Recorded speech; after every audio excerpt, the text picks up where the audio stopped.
everyone, very welcome to my YouTube channel Knowledge Point and very good morning.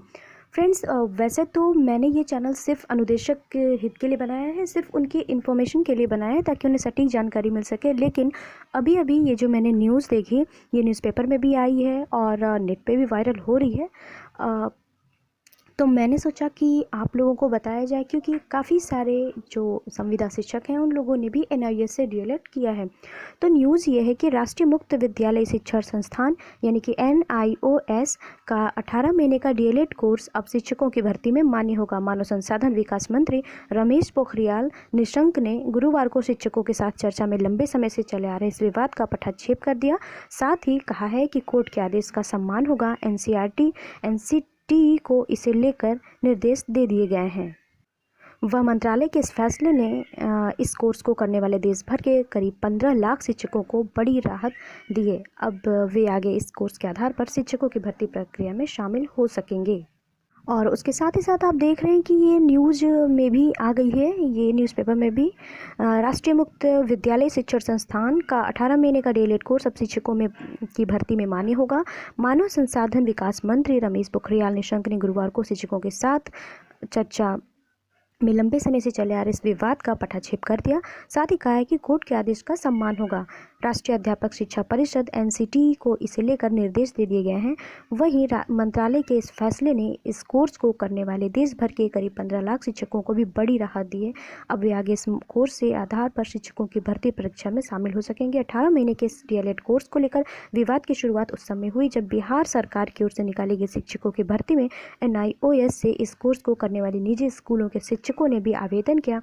इस पर राज्य सरकार ने शिक्षकों की योग्यता का निर्धारण करने वाली संस्था NCTE से पूछा था कि क्या NIOS से 18 महीने का डीएलएड करने वाले भी शिक्षक भर्ती के लिए योग्य हैं, जिसके जवाब में मानव संसाधन विकास मंत्रालय से जुड़ी इस संस्था ने 18 महीने के इस डीएलएड कोर्स को इसके लिए अमान्य करार दे दिया। साथ ही कहा कि वे इसके लिए पात्र नहीं हैं। उसके बाद निजी स्कूलों में पढ़ाने वाले सभी शिक्षक पटना हाईकोर्ट पहुंचे।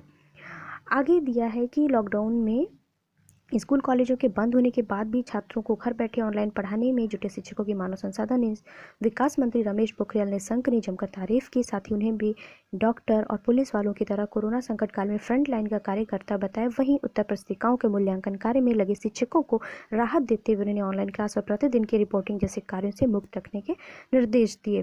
दोस्तों, ये तो था ऑनलाइन जो शिक्षक, वाकई सही बात है, सारे शिक्षक प्राइवेट हों गवर्नमेंट स्कूल के हों जो भी हो, सभी ऑनलाइन क्लासेस चला रहे हैं। अपने आसपास बच्चों को पढ़ाने के लिए भी बहुत मेहनत कर रहे हैं। तो सैल्यूट तो शिक्षकों को भी बनता है, सारे शिक्षकों को। और लेकिन सबसे बड़ी जो खबर है ये NIOS डीएलएड वाली है, क्योंकि काफ़ी सारे लोग, मेरे जानने में भी ऐसे बहुत सारे लोग हैं जो प्राइवेट स्कूल में हैं या फिर अनुदेशक हैं। उन्होंने मतलब वो कहीं पढ़ा रहे हैं, उन्होंने ये कोर्स किया और पता नहीं ये 18 महीने वाली बात को बीच में क्यों लाया जा रहा है, क्योंकि मैंने खुद देखा है उनकी सारी क्लासेस प्रॉपर चली हैं, सारी क्लासेस चलाई गई। उसके बाद प्रैक्टिकल हुआ, एग्ज़ाम हुए पूरे सेमेस्टर वाइज, जैसे बाकी रेगुलर डीएलएड और BTC BEd के होते हैं, हुआ। उसके बाद प्रैक्टिकल भी हुआ, वाइवा भी हुआ। उन लोगों ने सारे जो SSB है या मतलब जो भी असाइनमेंट्स स्कूल की तरफ से मिलते हैं वो सारी चीज़ें की जिस तरीके से एक रेगुलर का होता है, यानी क्लास भी चला।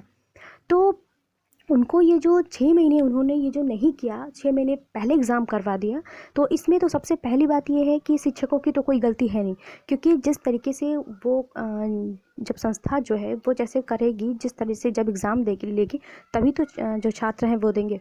तो इसमें उनकी तो पहली बात कोई गलती नहीं है। अगर इसमें कोई गलती है तो वो, अगर ये गलती अगर है भी तो ये संस्था की भी है। लेकिन मैं ये भी नहीं कहूँगी उनकी भी इसमें कोई गलती नहीं है, क्योंकि उन्होंने ये 6 महीने इसलिए नहीं करवाया क्योंकि देखिए, जो BTC और BEd होता है ये एक प्रशिक्षण होता है, यानी शिक्षकों को प्रशिक्षित करने के लिए होता है। तो जो ऑलरेडी 10 साल से, 7 साल से, कोई 5 साल से, कोई 2 साल से, मतलब मैक्सिमम, और अनुदेशक तो ज़्यादातर 2013 से पढ़ा रहे हैं या कुछ 2015 से पढ़ा रहे हैं। तो उसमें तो कोई, उनको तो प्रशिक्षण की कोई आवश्यकता ही नहीं है, क्योंकि एक्सपीरियंस उनके पास इतना है।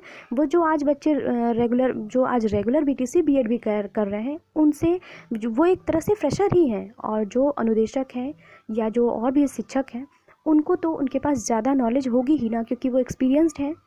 तो ये बिल्कुल गलत है। इस हिसाब से ये कहना कि ये डिग्री अमान्य है, ये बिल्कुल गलत है। और लेकिन ये आज जब ये न्यूज़ आई है तो ये बहुत खुशी की बात है, तो मुझे लगा कि शायद आपके साथ इसे शेयर करना चाहिए। और हाँ, एक चीज़ और जो मानदेय के बारे में मैंने बताया था, अनुदेशक मानदेय के बारे में, तो वो 18 मतलब मंडे ट्यूसडे, अब मान के चलिए मंडे ट्यूसडे तक आ सकता है सभी के अकाउंट में। तो दोस्तों, कैसी लगी वीडियो ज़रूर लाइक करिएगा, प्लीज़ मेरे वीडियो को आप लाइक करिए। अगर कोई प्रॉब्लम हो, कोई समस्या हो तो मुझे कमेंट करिए, कोई सुझाव हो तो मुझे ज़रूर बताइए, और कैसी लगी आपको वीडियो ज़रूर बताइएगा।